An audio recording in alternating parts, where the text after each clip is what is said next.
Hello friends, स्वागत है। और इस वीडियो में हम 68 बीपीएससी के ऐसे पेपर यानी निबंध पेपर में पूछे गए निबंध का विश्लेषण देखेंगे। ठीक है, एक एक करके जितने भी इस पेपर में निबंध पूछे गए हैं उन सभी का विश्लेषण हम करा देंगे। तो आज जिस हम निबंध की चर्चा करेंगे वो है आपका सेक्शन 2। ठीक है, तीनों सेक्शन से एक एक निबंध लिखना था, तो सेक्शन 2 के एक निबंध को देखेंगे। उस निबंध का नाम है आपको विचार जीवन का आधार। ठीक है, तो इस निबंध को कैसे लिख सकते हैं लिखे हैं, और इसको पढ़ने से आप लोग को पता चलेगा कि आप लोग भी इसको आराम से लिख सकते हैं। ठीक है, इसी प्रकार एक एक निबंध को हम लोग देखेंगे। तो इसको किस प्रकार से स्टार्ट किए हैं, बॉडी और कंक्लूजन लिखे हैं, तो इसको हम आप लोग को दिखाते हैं। तो 7वां नंबर यानी सेक्शन 2 का निबंध आपको एक लिखा हुआ है जो कि हम दिखाते हैं कैसे लिखा गया है। हमारा निबंध का टॉपिक जो है वो है विचार जीवन का आधार। ठीक है, 68 में पूछा गया है पहला निबंध। देखिए इसको किस प्रकार से लिखा गया है। ठीक है, तो यहाँ हम जनरली इसको जो लिखे हैं वो पढ़ते जाएंगे। और देखिए किसी भी चीज़ को तो सबसे पहले आपको टॉपिक को पकड़ना होगा। ठीक है, तो टॉपिक का क्या है आपका, तो विचार है।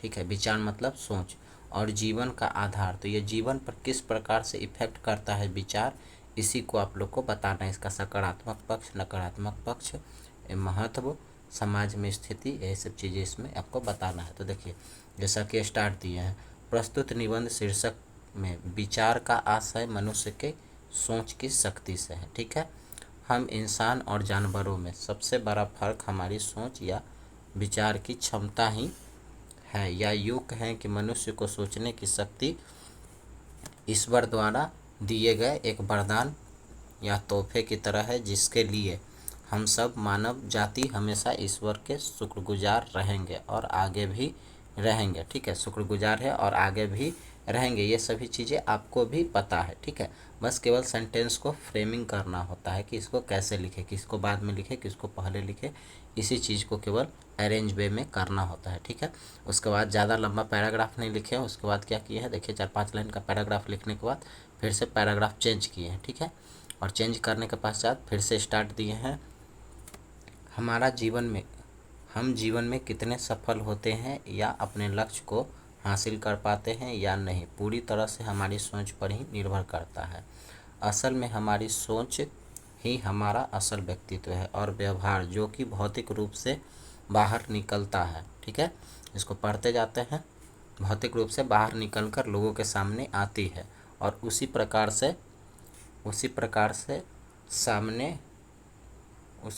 से समाज में हमें सम्मान मिलता है। हम क्या बोलते हैं, क्या करते हैं, और उन पर सामने वाले की क्या प्रतिक्रिया मिलती है, यह सब हमारी सोच पर ही निर्भर करती है। ठीक है, वास्तव में हमारी सोच हमारे व्यक्तित्व का प्रतिबिंब हो, परंतु क्या हमें पता है कि सोचने के भी कई तरीके होते हैं, जिसे आप आम तौर पर अच्छी सोच, बुरी सोच, सकारात्मक सोच या फिर नकारात्मक सोच के नाम से जानते होंगे। ठीक है, ये सब जनरल बात है, आपको भी लग रहा हो कि ये सब चीज़ें तो हमें भी पता है। ठीक है, फिर पैराग्राफ चेंज करके लिखे हैं, सामान्य तौर पर विचारों को 2 प्रकार में बांटा जा सकता है। ठीक है, तो विचारों को 2 प्रकार से बांटा जा सकता है, सकारात्मक विचार और नकारात्मक विचार। ठीक है, अब यहाँ पे सकारात्मक विचार के बारे में चर्चा किए हैं। ठीक है, सकारात्मक विचार, जीवन के कठिन से कठिन, यहाँ पे कठिन लिखा गया, कठिन होगा। ठीक है, जीवन के कठिन से कठिन परिस्थिति भी हल कर सकने का विश्वास ही हमारी सकारात्मक विचार है। मुश्किल से मुश्किल दौर में भी हिम्मत बनाए रखना हमारे सकारात्मक सोच की शक्ति है। ठीक है, हम किसी काम को जितनी ज़्यादा सकारात्मकता से करेंगे, काम उतना ही सटीक और सफल होगा। जीवन के विषम परिस्थितियों में सकारात्मक सोच न होने के कारण बहुत से व्यक्ति अपना मानसिक संतुलन खो देते हैं और अपना बहुत बड़ा नुकसान कर बैठते हैं। आज तक के सभी सफल व्यक्तियों के सफलता का राज कहीं न कहीं उनकी सकारात्मक विचार का परिणाम है। इस सकारात्मक विचार को दर्शाता है। ठीक है, इसी सकारात्मक विचार को दर्शाता है स्वामी विवेकानंद जी की ये पंक्तियाँ। ठीक है, तो स्वामी विवेकानंद जी की पंक्ति का कोट किए हैं। ये सारे ये पंक्तियाँ जो है आप लोगों को भी पता है केवल ये पता होना चाहिए कि किसको कहाँ कोट करना है। तो मुझे लगा कि यहाँ पे कोट करना सही होगा, तो इसे कोट कर दिए। ठीक है, सकारात्मक विचार।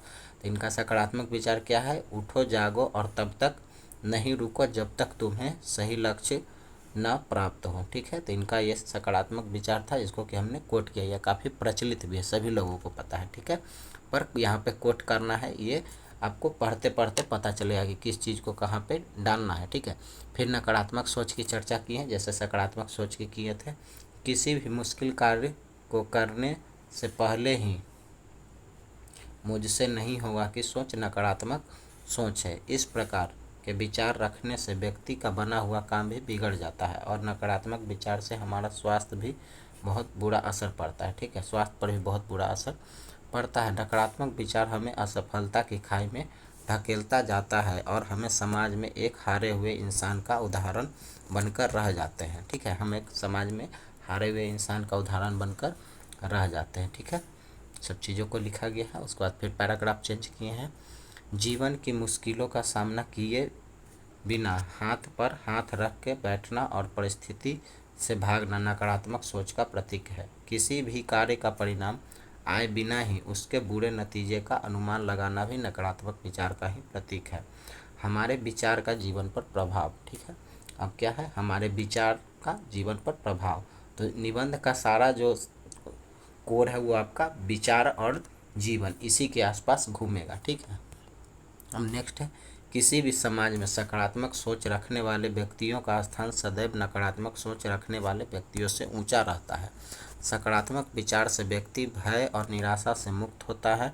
कठिन से कठिन कार्य को उसके परिणाम की चिंता किए बिना ही करने के लिए वो हमेशा तैयार रहता है। इसी संदर्भ में भगवान श्री कृष्ण अर्जुन से कहते हैं। ठीक है, यहाँ पे गीता का देखिए कोटेशन को हम यहाँ पे कोट किए हैं। ठीक है, भगवान श्री कृष्ण अर्जुन से कहते हैं, नाही नाही कविच्छमन जतु तीन कर्मण्य कर्तृत्व हस्य कर्म सर्वम प्रकृति जय गुणे। ठीक है, ये संस्कृत का श्लोक को हम कोट किए हैं। ठीक है, इस चीज़ को तो हम देखकर ही लिखे हैं, लेकिन इन चीज़ों को लिखते लिखते हैबिट में लाना होगा ताकि एग्जाम में इन चीज़ों को प्रयोग किया जा सके। ठीक है, तो ये लिखा हुआ रहेगा तभी पढ़ते पढ़ते याद हो जाएगा, तो इनको एग्जाम में लिखा जा सकता है। ठीक है, तो बोलने में थोड़ी सी परेशानी होती है, पर इनको 3-4 बार आप लिखेंगे तो ईजिली लिख सकते हैं। ठीक है, अब क्या है, तो इसका अर्थ को नीचे लिख बता देना है कि क्या है। अर्थात कोई भी मनुष्य क्षण भर भी कर्म किए बिना नहीं रह सकता है। सभी प्राणी प्रकृति के अधीन है और प्रकृति अपने अनुसार हर प्राणी से कर्म करवाती है, जो कि उस व्यक्ति के विचारों से निर्धारित होता है। परिणामों के डर से अगर कुछ नहीं करेंगे तो ये मूर्खता है, जिसका परिणाम आर्थिक और समय की हानि के रूप में मिलता है। हमें अपने क्षमता और सकारात्मक विचार के साथ निरंतर कर्म करते रहना चाहिए। ठीक है, यहाँ पे गीता का स्लोगन का यहाँ पे सेंटेंस जो है देकर हम लोग इस पॉइंट को पूरा कर दिए कि हमारे विचार का जीवन पर प्रभाव। अब नेक्स्ट यहाँ पर पॉइंट फिर किए हैं, हमारे विचारों का हमारे काम पर प्रभाव। ठीक है, तो नेक्स्ट है, हमारे सोच का सीधा असर हमारे काम पर पड़ता है और हमारे काम से ही समाज में हमारी पहचान बनती है। हमारा कार्य अच्छा या बुरा सोच पर निर्भर करता है। ठीक है, हम किसी काम को करने जाते हैं तो अच्छी सोच और बुरी सोच का उस कार्य पे इफेक्ट पड़ता है। हमारी सोच का दूसरों पर प्रभाव। ठीक है, तो हमारे सकारात्मक विचार वाले व्यक्ति समाज में एक सूरज की भांति होता है, जिसके संपर्क में आने वाले लोग भी उन्हीं की तरह सकारात्मक विचारों से प्रकाशमान हो जाता है। यदि हम कुछ दिनों के लिए किसी नकारात्मक सोच वाले व्यक्ति के साथ रह ले तो आप भी उसकी ही तरह किसी कार्य करने से पहले ही उसके बुरे नतीजे का अनुमान लगाकर कार्य करने से भागने लगेंगे। फिर नेक्स्ट पॉइंट लिखा गया, हमारे विचारों का हमारी सफलता पर प्रभाव।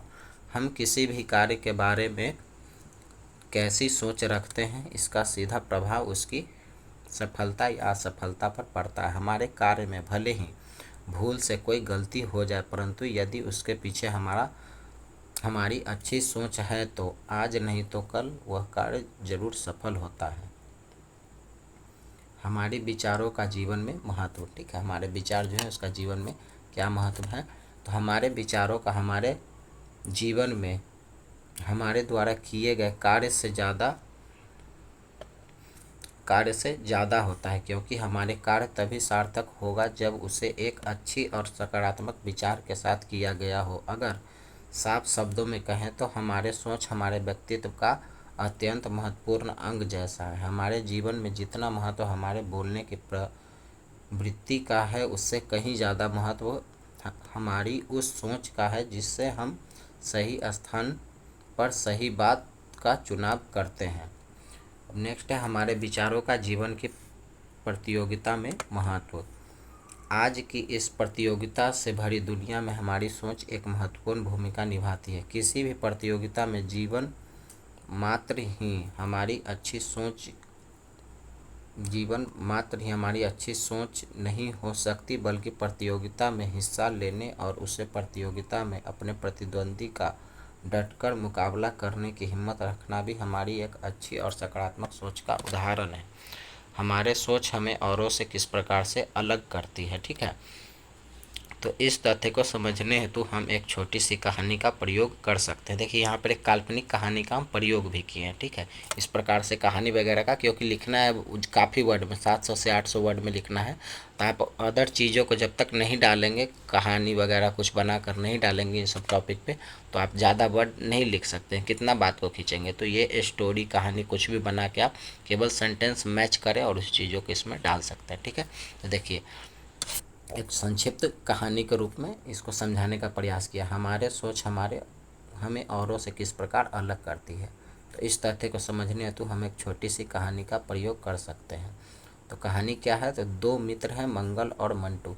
दोनों एक दिन जंगल के रास्ते से अपने घर लौट रहे थे। जंगल के बीच पहुंचते ही उन्होंने अपने आगे की झाड़ी हिलती हुई दिखाई दी, ठीक है। मंटू ने मंगल से कहा, हो न हो ये आदमखोर भेड़िया ही होगा। मैंने सुना है कि इसने बहुत से लोगों को मार डाला है। मंटू की बातें सुनकर मंगल बोला, बिना देखे तुम कैसे कह सकते हो कि वहाँ एक भेड़िया ही है? झाड़ी तो हवा से भी हिल सकती है, या फिर कोई और जानवर होगा, क्योंकि आदमखोर भेड़िया इतने छोटे छोटे झाड़ियों में नहीं रहता है। तुम ज़्यादा मत सोचो और आगे बढ़ते रहो, बस कुछ देर बाद अपना गांव भी आ जाएगा। मंटू बोलता है, नहीं नहीं, मुझे उस भेड़िया का शिकार नहीं बनना है, मैं सड़क के रास्ते से घर चला जाऊंगा। इतना कहकर मंटू वहां से चला जाता है, परंतु मंगल आगे उसी रास्ते से बढ़ता है तो देखता है कि उस झाड़ी के पत्ते को एक बकरी का बच्चा खा रहा था। मंगल उसे देखकर मुस्कुराता है और फिर बकरी के बच्चे को अपनी गोद में लेकर अपने गांव पहुंच जाता है। काफ़ी देर के बाद, यहाँ पे काफ़ी देर के बाद होना चाहिए, छूट गया है। काफ़ी देर के बाद मंटू थका हारा घर पहुंचता है तो मंगल उस बकरी की तरफ इशारा करते हुए कहता है, अरे ओ मंटू, ये देख, तेरा आदमखोर भेड़िया घास खा रहा है। मंटू को ये सुनकर अपने नकारात्मक विचार पर पछतावा होने लगता है और वे शर्म से वहाँ से नज़र चुराकर चला जाता है। इस उपर्युक्त संक्षिप्त कहानी से हम यही सीख मिलती है कि किसी भी परिस्थिति में हम दूसरे से तभी आगे निकल पाएंगे जब हमारी विचारों में सकारात्मकता होगी, ठीक है। इतना लिखने के बाद अब क्या है, कंक्लूजन करती हैं। लगभग ये 6 पेज में लिखे हैं, बट ये 700 से 800 वर्ड के बीच है, ठीक है। कंटेंट है, क्योंकि हर एक वर्ड काउंट किया जाता है, ठीक। तो अब इसका क्या किए हैं, कंक्लूजन कर दिए हैं। सारा चीज़ तो जीवन पर क्या क्या इफेक्ट पड़ रहा है विचार का, सारा चीज़ को हम लोग पॉइंट बाय पॉइंट करके इसमें डील किए हैं, ठीक है। अब नेक्स्ट क्या है, तो निष्कर्ष, कंक्लूजन भी लिखना होता है। तो कंक्लूजन में इन्हीं सब चीज़ों का सार लिखना है। तो देखिए, यदि हम अपने जीवन में सफल होना है या खुद को समाज में एक आदर्श व्यक्ति के रूप में रखना है, तो हमें अपनी विचारों को सदैव अच्छी रखनी चाहिए। नकारात्मकता भी विचारों का ही अंग है। हर व्यक्ति के मन में किसी भी कार्य के प्रति दोनों विचार का आना सामान्य सी बात है, लेकिन नकारात्मक विचार को दबाकर सकारात्मक विचार को अधिक बल देना ही व्यक्ति को सफल बना सकता है। कई बार हमें पता चले बगैर नकारात्मक विचार की ओर अग्रसरित हो जाते हैं, परंतु अच्छे व्यक्तियों के सहयोग एवं खुद के विचारों के प्रति सचेत रहना भी हमें नकारात्मक विचारों से बचाता है। आज हम संसार में जो कुछ भी देख रहे हैं वे सभी विचारों का ही परिणाम है। ये विचार ही है जिसने मनुष्य रूप में जन्मे राम को भगवान श्री राम बना दिया, सिद्धार्थ को भगवान बुद्ध बना दिया। भगवान बुद्ध के विचार ही थे जिसने उंगलीमाल को डाकू से इंसान बनने को प्रेरित किया। संसार की सारी प्रगति इसी विचार की देन है जो मनुष्य को पेड़ पर रहने वाले बंदर की श्रेणी से अलग कर आसमान में उड़ने लायक बनाया है। इसी विचार के सकारात्मक पक्ष ने संसार को बहुत कुछ दिया है, वहीं विचार के नकारात्मक पक्ष ने बहुत सी समस्याओं को भी जन्म दिया है, जैसे युद्ध, आतंकवाद, क्राइम, धन का लोभ इत्यादि। ठीक है, अब है अंततः निबंध की पंक्तियाँ होगा, यहाँ पे गलती लिखा गया। ठीक है, पंक्तियाँ हमें यह बताती है कि संसार की समस्त अच्छी और बुरी दोनों वर्तमान परिस्थितियाँ जो हमारे सामने है, ठीक है, जो हमारे सामने है होगा। यहाँ पर देखने कुछ त्रुटि है, तो इसको जब दोबारा करेंगे तो हम सुधार लेंगे। ठीक है, सामने है मानव, ठीक है, सामने है मानव द्वारा रचा गया है, वे सभी विचारों का ही परिणाम है। विचार के बगैर मानव शून्य मात्र से ज़्यादा कुछ भी नहीं है। अब इतना कंटेंट आप पढ़ेंगे तो आपको लगेगा कि इसमें कुछ हम अपना भी डाल सकते हैं। ठीक है, तो आप लोग भी इसको पढ़ के हेल्प होगा। अभी तो दिमाग में आ रहा होगा जो नए होंगे उनको कि क्या लिखे, पेन चल ही नहीं रहा होगा। ठीक है, लेकिन कुछ देखकर आप लोग, इसीलिए ये वीडियो बना रहे हैं ताकि हम भी एक बार पढ़ लें इसको, तो पढ़ें तो कहें कि कुछ छोटा बहुत मिस्टेक मिला है, स्पेलिंग मिस्टेक वगैरह, तो उसको हम सुधारेंगे। ठीक है, फिर से निबंध के अगले टॉपिक को लिख कर लाएंगे और आप लोग भी लिखने का प्रयास करिएगा और टॉपिक को। ठीक है, मिलते हैं फिर नेक्स्ट वीडियो में।